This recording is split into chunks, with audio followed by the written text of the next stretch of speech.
Hi guys, welcome back to 100% Mag. So I hope you all staying safe and well out there. So in this video today, as you might have guessed by the title of the video, I will be talking about the recent news going around about the expansion plans at St James's Park. Now, to understand this, of course, I will be going through talking about how we got to this point and, of course, the limitations that are there in trying to expand St James's Park, with it being, of course, a stadium in the city centre, probably only one of its kind, as well as Newcastle United are a very unique club.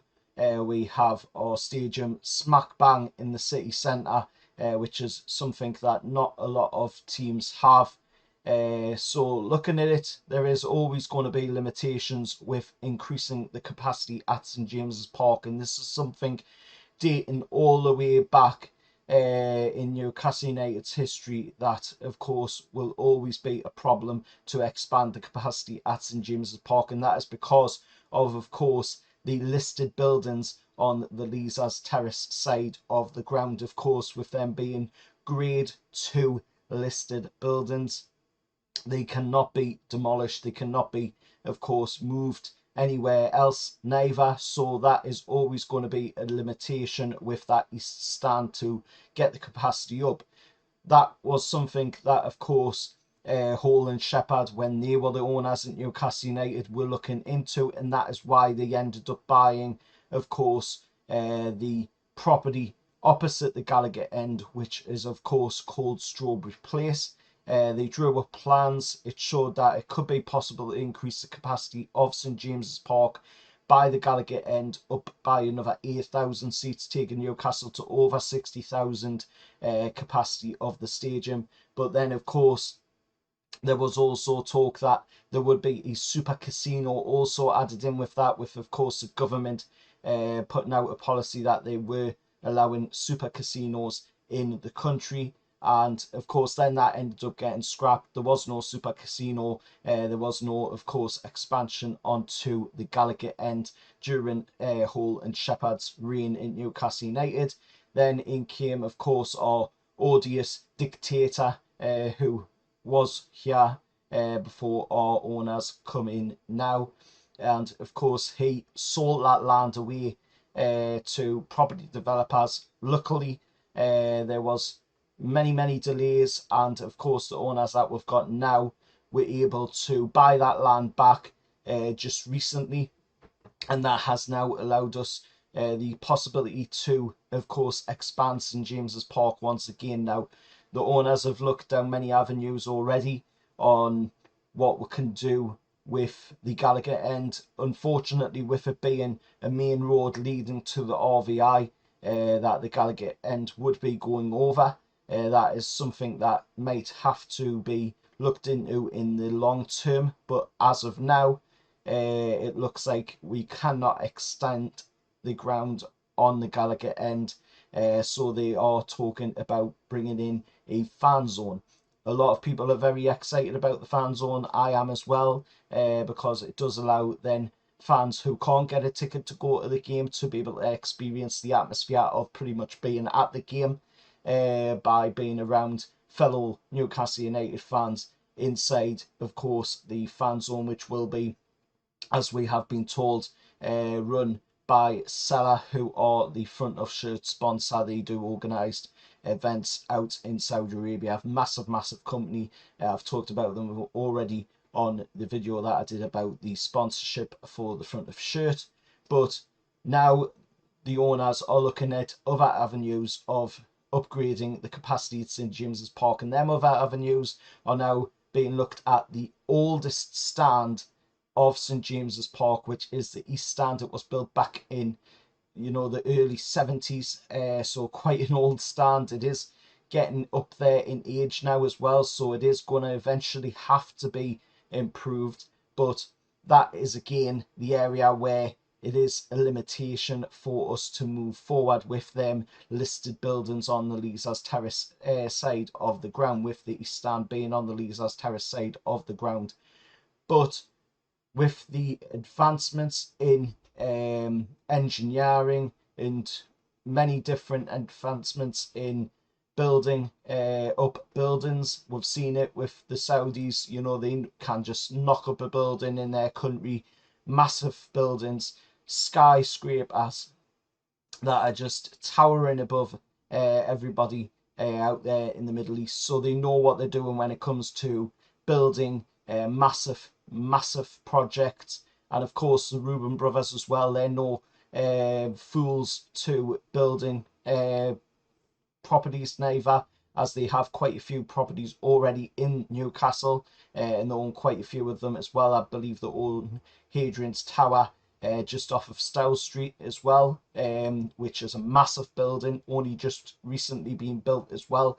Fantastic building that is as well. So, you know, they're no fools to building properties. They know what they're doing, the Reuben brothers. The Saudis, of course, know what they're doing. Even Madad Qudsi as well has got some degrees in engineering as well. So he knows what he's doing when it comes to building up properties. So we've got some pretty experienced heads here that are going to all get together and try and find a way to expand the capacity at St James's Park to allow for more people to get into the ground. Because at the moment, as it stands, 52,000 and odd fans are getting to see Newcastle play, and there's so many fans that are being turned away.